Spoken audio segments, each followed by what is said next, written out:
नमस्कार दोस्तों, स्वागत है आप सबका आपके अपने YouTube चैनल चंदन सर कानपुर में। दोस्तों, जैसा कि आप सब जानते हैं कि इस समय मैं आपको UP triple S C PET 2023 के लिए बिल्कुल फ्री ऑफ कॉस्ट क्लासेस दे रहा हूं और सिलेबस के अकॉर्डिंग जितने भी टॉपिक हैं वो सारे के सारे कवर करा रहा हूं। दोस्तों, जैसे कि आप सब जानते हैं कि मैंने आपको इससे पहले सबसे पहला जो टॉपिक है वह है सिंधु घाटी सभ्यता, उसे कवर करा दिया है। और इसके बाद जो दूसरा टॉपिक था वैदिक सभ्यता, उसे भी हम कवर कर चुके हैं। अभी तक टोटल 9 लेक्चर आ चुके हैं और आज ये हमारे इस बैच का 10वां लेक्चर होगा, जो कि सिलेबस के अकॉर्डिंग हमारा तीसरा टॉपिक है, जिसका नाम है बौद्ध धर्म। बौद्ध धर्म का ये पहला पार्ट है और जो अगला पार्ट है वो कल की क्लास में आपको देखने को मिलेगा। तो बौद्ध धर्म से संबंधित जितने भी इंपॉर्टेंट क्वेश्चन आपके पेपर में बनने वाले हैं उनको आज हम कवर करेंगे। और साथ साथ मैं आपको बौद्ध धर्म के और भी जो डिटेल है वो भी आपको पूरे चैप्टर के अकॉर्डिंग डिटेल से पढ़ाऊंगा। तो आइए शुरू करते हैं आज की अपनी क्लास को। दोस्तों, सबसे पहले तो हम भगवान बुद्ध की जो जीवनी है उसके बारे में थोड़ा सा समझने की कोशिश करेंगे, जो इंपॉर्टेंट फैक्ट हैं। ठीक है, तो सबसे पहले तो अगर हम यहाँ पे देखेंगे तो उनका जो जन्म है ये 563 ईसा पूर्व में हुआ था। ठीक है। अच्छा, 563 ईसा पूर्व को हम बीसी भी बोल सकते हैं, यानी कि बिफोर क्राइस्ट भी बोल सकते हैं, है ना। और 563 ईसा पूर्व में हुआ था। और मैं आपको बता दूं इनकी जो मृत्यु है, ठीक है, इनकी जो है ना मृत्यु है वो कब हुई थी, तो अगर हम उसकी बात करेंगे तो वो हुई थी 483 बीसी में। ठीक है। अब यहाँ पे एक ध्यान देने वाली बात है कि जो बीसी यानी कि ईसा पूर्व का टाइम होता है वो उल्टा चलता है। इसलिए आप ध्यान रखेंगे कि 563 पहले आएगा और 483 बाद में आएगा।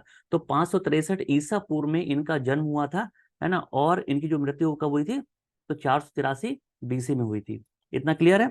चलो आगे बढ़ते हैं। अगला है कि इनका जो जन्म है वो कहाँ पे हुआ था। तो इनका जन्म लुम्बिनी नाम की जगह थी, जो कि कपिल वस्तु नाम का एक बड़ा राज्य था उसके अंतर्गत आती थी। और यह एरिया कहाँ पे था, तो नेपाल में था। ठीक है। आज की डेट में जो नेपाल है ना, उसका कपिल वस्तु नाम का एक राज्य था। और कपिल वस्तु के अंदर एक लुम्बिनी नाम की जगह थी, वहां पर इनका जन्म हुआ था। इतना क्लियर है। अच्छा, और यह एक हम कह सकते हैं कि राजा या फिर सरदार के बेटे थे, जो कि इनके जो पिता थे हम कह सकते हैं उस जमाने में सरदार भी कह सकते हैं या फिर उन्हें एक हम राजा कह सकते हैं। तो उनके ये बेटे थे, यानी कि राजकुमार थे। आगे बढ़ेंगे। इनके पिता का जो नाम है वो क्या था उस समय, सुधोधन नाम था। और ये शाक्यगढ़ से संबंध रखते थे। देखो, आपके पेपर में ये भी पूछा जाता है कि इनके जो पिता थे वह किस कुल के थे, किस कुल के थे। तो आंसर क्या होगा, शाक्यगढ़। ठीक है, शाक्य कुल के थे। आगे बढ़ेंगे। अगला है कि इनकी माता का नाम क्या था, महामाया था। ठीक है। और इनका जो वंश था वो कोली वंश था। ठीक है। माता जो थी वो कोली वंश की थी, पिता जो थे वो शाक्य वंश के थे। अगला है इनका जो पालन है वो किसने किया था। तो इनका जो पालन है वो प्रजापति गौतमी के द्वारा किया गया था। ऐसा इसलिए क्योंकि जब इनका जन्म हुआ था तो इनकी जो माता थी महामाया, इनकी मृत्यु हो गई थी इनके जन्म के 7वें दिन ही, है ना। इनके जन्म के 7वें दिन महामाया यानी कि इनकी जो माता थी उनकी मृत्यु हो गई थी। जिसकी वजह से, है ना, प्रजापति गौतमी जो कि भगवान बुद्ध की मौसी थी, है ना, यानी कि इनकी माता की बहन थी, उनसे इनके पिता ने विवाह कर लिया था। जिसकी वजह से हम कह सकते हैं कि प्रजापति गौतमी जो थी वो भगवान बुद्ध की सौतेली माँ थी, साथ साथ इनकी मौसी भी थी। और इन्होंने ही भगवान बुद्ध का लालन पालन बचपन से किया था। इतना क्लियर है। अगला है, जब इनकी उम्र 16 वर्ष हुई तो उस वर्ष उस इस आयु में ही इनका विवाह कर दिया गया। अच्छा, इतनी कम उम्र में इसलिए किया गया, इसके दो रीजन थे कि पुराने समय में जो शादियां हैं वो बहुत जल्दी कर देते थे।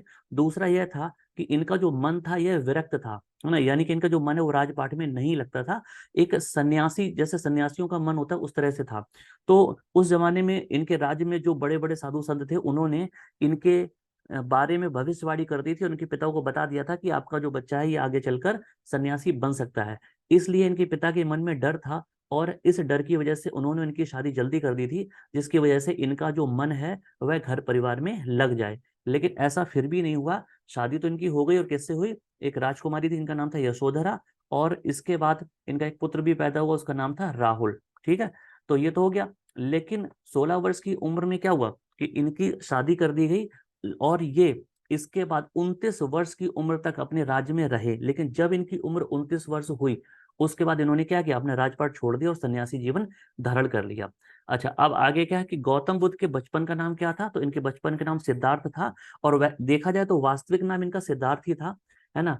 इनका जो नाम है बुद्ध वो तब पड़ा था जब इन्होंने क्या किया था, की तपस्या की थी, है ना, यानी कि ध्यान किया था, और उसके बाद जब इन्हें ज्ञान की प्राप्ति हो गई थी। ठीक है, तो आगे देखेंगे कि गौतम बुद्ध के गृह त्याग, है ना, की घटना को किस की संज्ञा दी गई, यानी कि किस नाम से जाना जाता है ना। और देखो यहाँ पे लिखा हुआ कि गृह त्याग कब किया, 29 वर्ष की उम्र में किया था। ठीक है, तो भगवान बुद्ध के जो गृह त्याग की घटना थी उसे महाभिनिष्क्रमण कहा गया। ये पेपर में बहुत पूछा जाता है कि महाभिनिष्क्रमण किसे कहा जाता है, तो भगवान बुद्ध के गृह त्याग की घटना को महाभिनिष्क्रमण कहा जाता है।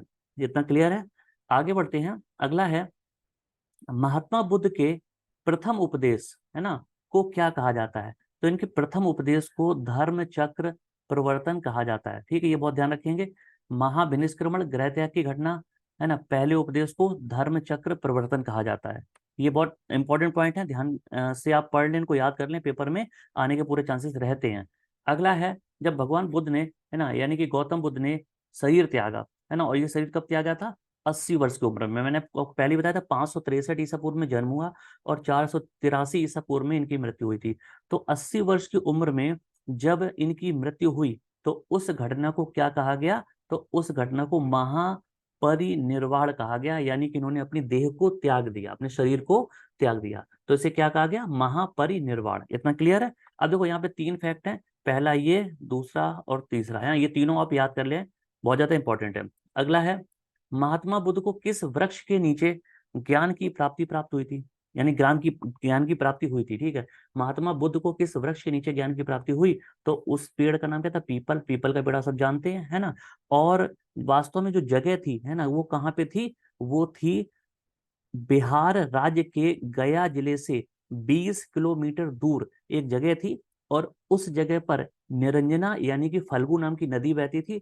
उस नदी के किनारे एक पीपल का पेड़ था, वहां पर बैठ के भगवान बुद्ध ने ज्ञान की प्राप्ति की थी। और जब भगवान बुद्ध को ज्ञान की प्राप्ति हो गई तो उसके बाद उस जगह का नाम पड़ गया बोध गया। ठीक है, अभी भी जो जिला है उसका नाम क्या है, गया है, लेकिन जो जगह जहाँ पे ज्ञान प्राप्त किया था, है ना, उसका नाम क्या है, बोध गया। अच्छा, बोध जो शब्द है उसका नाम है ज्ञान होना। ठीक है, बोध, बोधि या बुद्ध जो शब्द है इनका मतलब होता है ज्ञान। तो ज्ञान की प्राप्ति हुई, इस वजह से इसका नाम क्या पड़ गया था, बोध गया। तो पेपर में पूछा जाता है कि भगवान बुद्ध ने जो ज्ञान की प्राप्ति की थी वो किस जगह पर की थी, तो आंसर होगा बोध गया में। किस पेड़ के नीचे, पीपल के पेड़ के नीचे, है ना, और किस नदी के किनारे, तो निरंजना या फल्गु नदी के किनारे।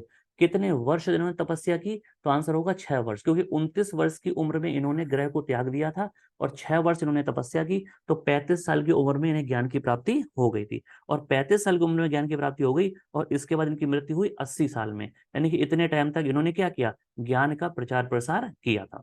इतना क्लियर है। चलो आगे बढ़ते हैं। इसके बाद अगला है, महात्मा बुद्ध किस सिद्धांत में विश्वास करते थे, तो आंसर है कर्म के सिद्धांत में। ठीक है, इनका मतलब था कि आपके जो कर्म है ना, वही आपको अच्छा या बुरा बनाते हैं, तो इस चीज को ध्यान रखेंगे। अगला है कि भगवान बुद्ध के सबसे अधिक जो शिष्य थे वो किस राज्य में हुए।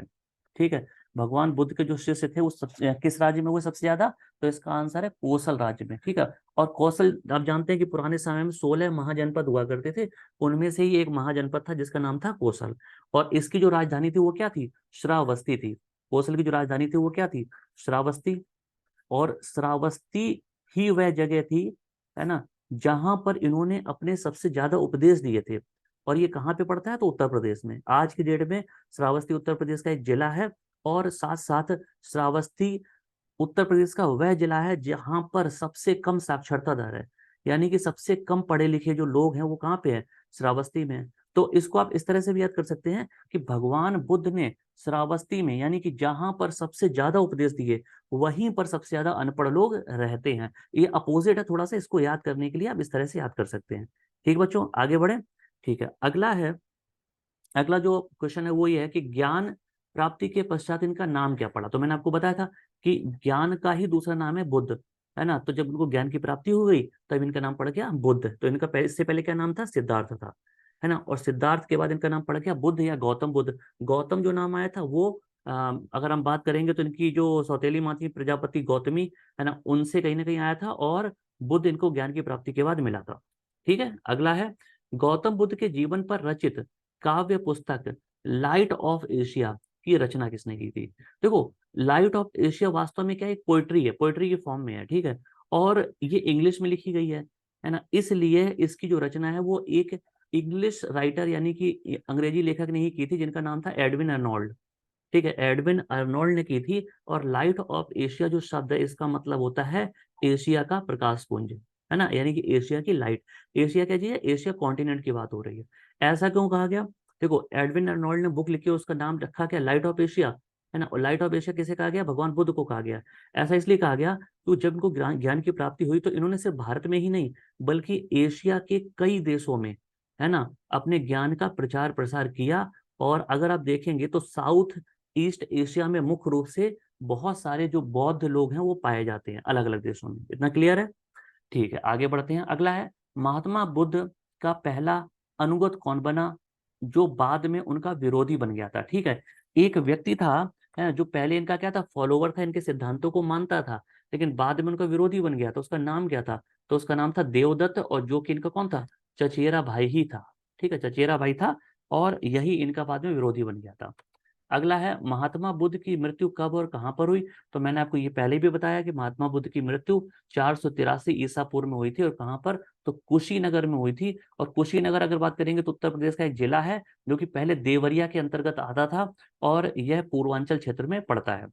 ठीक है, तो जन्म कहाँ पे हुआ था? लुम्बिनी कपिलवस्तु नेपाल में हुआ था, और मृत्यु कुशीनगर उत्तर प्रदेश में हुई थी। इतना क्लियर है? ठीक है, आगे बढ़ेंगे। महात्मा बुद्ध ने प्रथम उपदेश कहाँ पर दिए थे? तो इन्होंने सबसे पहले जो उपदेश है वो सारनाथ में दिए थे। महात्मा बुद्ध का जो पहला उपदेश था वो कहाँ पे था? सारनाथ में था। और सारनाथ कहाँ पे है? तो यह उत्तर प्रदेश के वाराणसी शहर के पास में स्थित सारनाथ नाम की एक जगह है, वहां पर इन्होंने पहले उपदेश दिए थे। तो ये कहाँ पे? वाराणसी के पास में स्थित है। इतना क्लियर है? आगे बढ़ेंगे। अगला है महात्मा बुद्ध का जन्म लुम्बिनी में हुआ था। ठीक है, ये बात मैंने आपको पहले बताई है। इसकी जानकारी कहाँ से मिलती है ना? वास्तव में बहुत समय पहले की बात है, तो ये जानकारी मिली कहाँ से कि लुम्बिनी में इनका जन्म हुआ था? तो ये सम्राट अशोक जो थे, उनका एक रुम्मिनदेही अभिलेख था, है ना, वहां से प्राप्त हुई थी। अभिलेख क्या था? शिलालेख और अभिलेखों के बारे में आपने सुना होगा, जो पत्थरों को काट काट के और इस तरह से लिखे जाते थे, तो उसी को बोला गया। तो रुम्मिनदेही अभिलेख से प्राप्त हुई जानकारी कि इनका जन्म लुम्बिनी में हुआ था। क्लियर है? अगला है एशिया के ज्योतिपुंज। एशिया के ज्योतिपुंज का मतलब वही है लाइट ऑफ एशिया, है ना, के नाम से किसे जाना जाता है? गौतम बुद्ध को, भगवान बुद्ध को जाना जाता है। ये बात अभी ऊपर मैंने आपको बता दी, और क्यों जाना जाता है ये भी बता दी है। ठीक है, चलो आगे बढ़ते हैं। अगला है गौतम बुद्ध के जन्म की घटना का प्रतीक क्या है? देखो, भगवान बुद्ध से संबंधित कुछ प्रतीकों को भी आपको याद रखने की जरूरत है। ठीक है, बौद्ध धर्म में इनका बड़ा महत्व है। तो जो जन्म की घटना का प्रतीक माना गया वो कमल और सांड माना गया है। ठीक है, जन्म की घटना का। गौतम बुद्ध की गृह त्याग की घटना जो थी, है ना, इसका जो प्रतीक माना गया वो क्या माना गया? घोड़ा माना गया है। और ज्ञान प्राप्ति की जो घटना थी, उसका जो प्रतीक है वो क्या माना गया है? पीपल माना गया।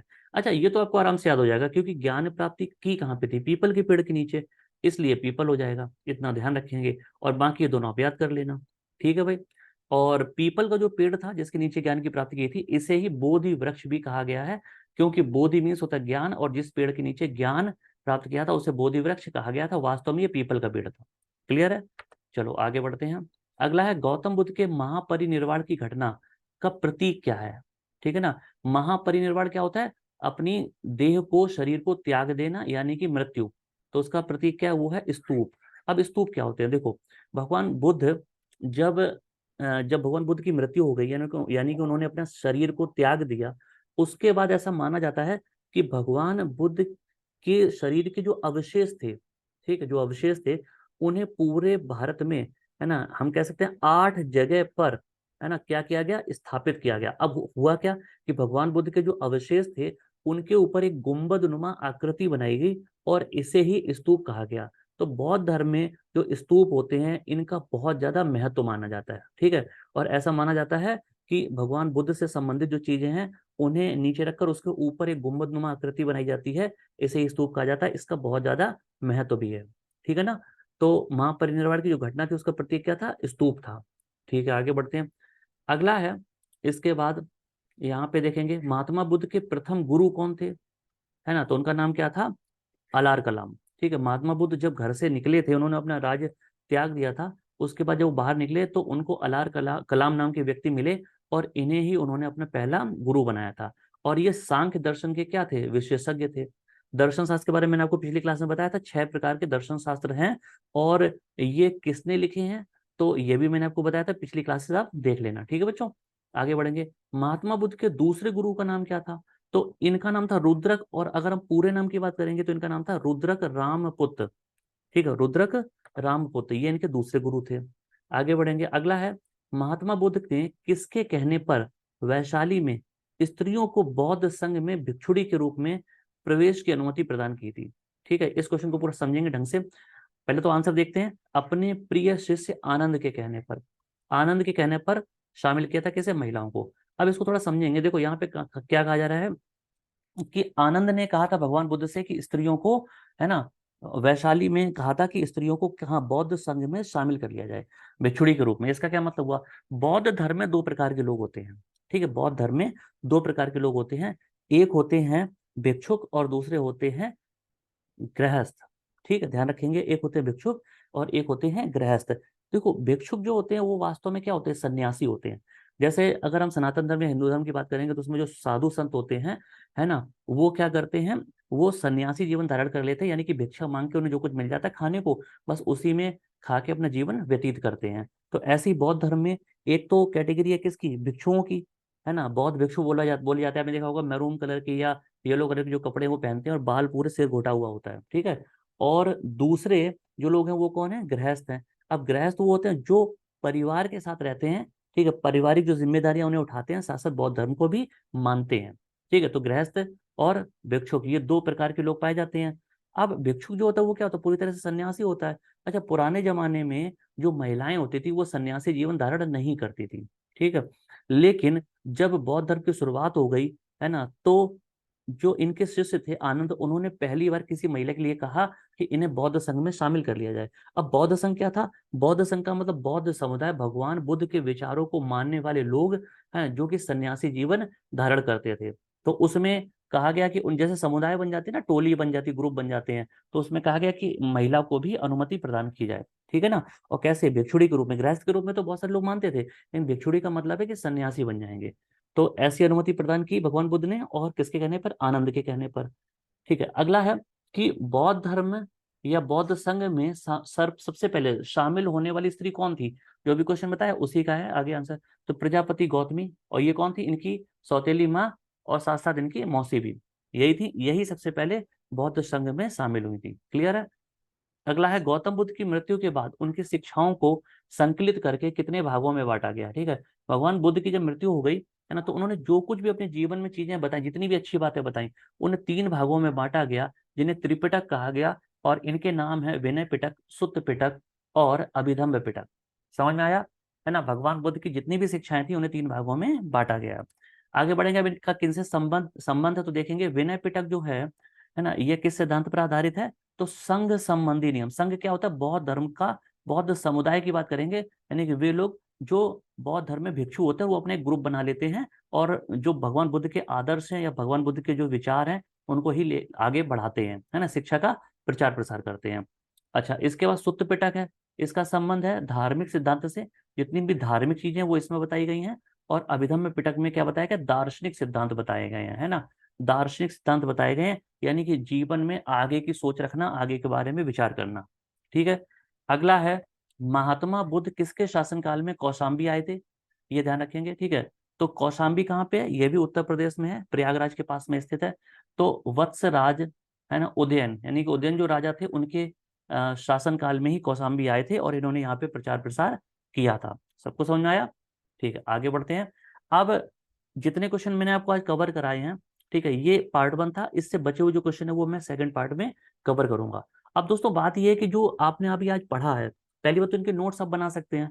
और अगर आप चाहते हैं कि नोट्स ना बनाना पड़े, थोड़ी हेल्प आपको मिल जाए, तो आप क्या करेंगे कि इसकी पीडीएफ को भी आप प्राप्त कर सकते हैं। ठीक है, पीडीएफ के लिए आपको क्या करना है कि आप या तो इसी वीडियो के, है ना, डिस्क्रिप्शन में जाइएगा, वहां पर आपको लिंक मिल जाएगा टेलीग्राम का।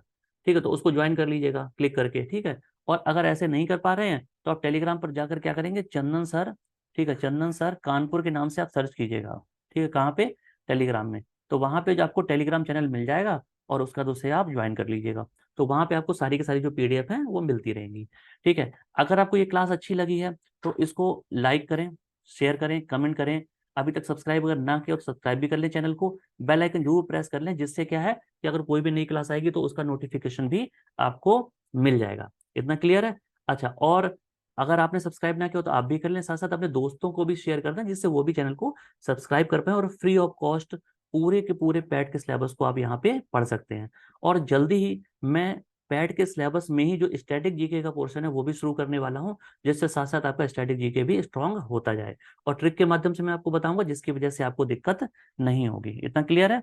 ठीक है, तो आज क्लास में हम इतना ही रखेंगे और जल्दी ही मिलेंगे आपसे अगली क्लास के साथ। तब तक के लिए नमस्कार, जय हिंद दोस्तों।